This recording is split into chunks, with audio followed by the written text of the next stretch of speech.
Argentina দলের Lionel মেসির bodyguard হিসেবে পরিচিত ডিপল। তার পাশে সবসময় দেখা যায় ডিপলকে।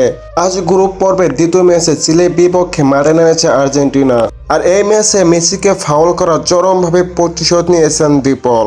ম্যাচের শুরুতেই চিলের খেলোয়াড় সোজো মেসিকে ধাক্কা দিয়ে খুব বাজেভাবে ফেলে দেয়। এতে করে মেসি অনেক আহত হয়, যার কারণে তাকে অনেকক্ষণ মাঠের বাইরে থেকে চিকিৎসা নিতে হয়েছে।